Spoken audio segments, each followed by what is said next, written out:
Bien, moi je voudrais commencer par une citation que je garde toujours présente en mémoire et que je me fais plaisir à redonner systématiquement dès que l'on parle d'enseignement.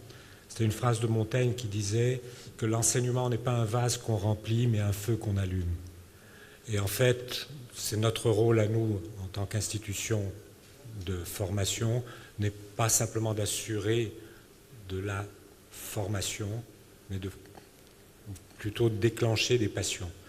On a la chance en général de recruter des jeunes qui arrivent avec une vraie envie, et c'est à nous à alimenter cette envie. Le problème, c'est que le talent ne peut pas être transmis par l'école. Le talent doit être inné. Le rôle de l'école, c'est avec son accompagnement pédagogique de faire éclore et orienter ce don.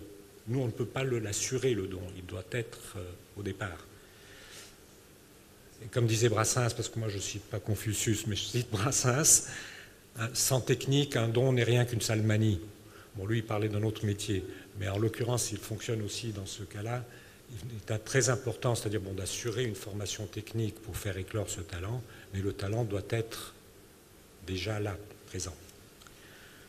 Le savoir n'a pas de limite, et a fortiori, la création ne se définit pas avec un début et une fin. Donc c'est un processus qui est ouvert, nous le prenons en cours de route, nous allons l'organiser, le canaliser, mais en fait il va aussi continuer au-delà. Et en fait il va continuer au-delà dans le développement de la profession après, par la suite. Notre métier de création attire des jeunes séduits par la profession, mais peu ou pas informés de ce que cela implique. Dans la nouvelle jungle des technologies et des nouveaux médias, les postulants aujourd'hui pensent connaître les outils, parce qu'ils manipulent déjà tous les réseaux sociaux, etc. Et de ce fait, de pouvoir les maîtriser, donc ils pensent pouvoir communiquer. Mais en oubliant une chose qui est très importante, c'est de redéfinir un concept de la création et du rôle d'un directeur de création. En plus, dans notre métier, nous avons la modestie de nous affubler du titre de directeur de création. C'est de l'audace ou de la prétention, mais en fait, bon, on est directeur de création.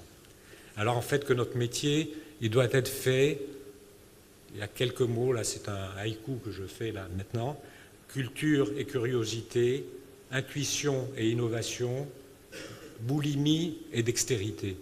Tous ces mots-là sont les ingrédients de ce que doivent être par la suite un créatif, le parcours d'un créatif. Culture et curiosité, et c'est, je crois, le rôle de l'école, d'alimenter tout cela. C'est à l'école de transmettre des siècles de civilisation et d'expression artistique, de l'œuvre qui communique. Alors elle va communiquer des idées, des produits, elle peut communiquer au sens large du mot, du symbole icône au logo habillage. L'émotion transmise et ressentie, par exemple, devant des fresques de Lascaux ou de Chauvet, c'est des informations, donc c'est de la communication, c'est-à-dire si on remonte. Il faut qu'à un moment donné, on ait sensibilisé nos jeunes à toute forme d'expression. Se retrouver autour d'un symbole logo, une croix, un croissant, une étoile, le yin, le yang, qui était de la communication et qui était une forme, je ne suis pas iconoclaste en disant ça, qui était de la pub avant qu'on invente le mot même, mais qui était de la communication, pub, P majuscule. D'écouter Wagner, Brassens encore une fois, Dylan, puisqu'il était à la mode, ou Beyoncé, ça parle au cœur et à l'esprit. Et en fait, il faut pouvoir alimenter tout cela. Et c'est, encore une fois, notre rôle. La légende des siècles, Victor Hugo, et puis le cuirassé Potemkin, le freeze frame de la fin du film des 400 coups, ou bien le sourire de Avatar. Toutes ces images, ça paraît incongru, j'ai l'impression là que je suis en train de faire une espèce de panier de course où je mets plein d'éléments, mais en fait, toutes ces informations, à un moment donné, doivent être transmises, mais elles doivent être transmises dans un objectif, c'est de développer tout un imaginaire. À nous ensuite, en ayant alimenté tout cet imaginaire, de donner les outils pour aider quand même à les exprimer. C'est la partie peut-être la moins passionnante du parcours dans la formation. La formation aux outils est peut-être la moins exaltante, quoique il y en a certains qui s'y retrouvent totalement. pourquoi pas d'ailleurs. Intuition et innovation, les deux autres mots clés un petit peu. Tous les adultes ont été des enfants, mais peu s'en souviennent. Ça, c'est Saint-Exupéry, pas Confucius. Utiliser son intuitif, ses réflexes, retrouver sa fraîcheur, sans aucune inhibition, sans tabou pour tracer une liste d'inventions. Il ne faut pas être coincé. Un créatif doit pouvoir, dans le cadre d'une agence, dans l'absolu, mais dans le cadre d'une agence, et je crois qu'aujourd'hui les attentes de tous les communicants, c'est d'avoir un créatif en face d'eux qui d'un seul coup n'a pas d'inhibition. Il est préférable de voler haut, on peut toujours ramener sur terre, mais si dès le départ on vole au ras des pâquerettes, on ne peut pas faire décoller. Donc il vaut mieux qu'on parte de très haut, et il y aura toujours quelqu'un, un homme du marketing qui viendra dire « redescends un peu sur terre ». Mais c'est plus facile. Intuition et innovation, donc c'est ce que nous devons totalement gérer et insuffler. Bon, la réussite, évidemment, après ça dans la profession, dépend de plusieurs facteurs. Il y a deux facteurs essentiels qui sont le talent et la chance. Là encore, on doit reconnaître humblement que ce n'est pas là où nous pouvons intervenir. Le talent et la chance, c'est le don des dieux, ce n'est pas le nôtre, nous, pédagogues.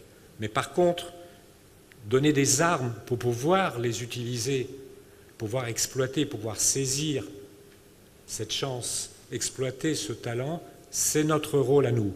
Et encore une fois, l'école n'est pas là pour faire des champions du clavier, l'école est là pour faire des gens qui d'un seul coup vont nous surprendre. Et c'est très difficile. Aujourd'hui, je crois qu'on a des vrais besoins d'avoir de la surprise. Et la création publicitaire, je ne parle pas de la création dans l'absolu, là je redeviens modeste, mais la création publicitaire est faite à coup de surprise. Alors la surprise peut se faire aussi avec des vieilles recettes. De vieilles ficelles peuvent servir, mais si elles sont revisitées, si d'un seul coup elles sont replacées dans un contexte qui en fait que cette idée est d'un seul coup surprenante, nous avons réussi notre mission. Notre mission donc est de rassembler des potentiels, de les repérer, de les encourager, d'accord, de donner les moyens de les exprimer. Je ne méprise pas la technique, loin de là, mais en fait, elle n'est qu'au service de la grande idée. Et la grande idée, c'est chacun de nos jeunes, et on en a rencontré, hein, c'est ça ce qui fait plaisir. On a eu l'occasion de croiser dans notre parcours des talents devant lesquels on se disait « j'aurais aimé être celui qui a trouvé cette idée ». Merci.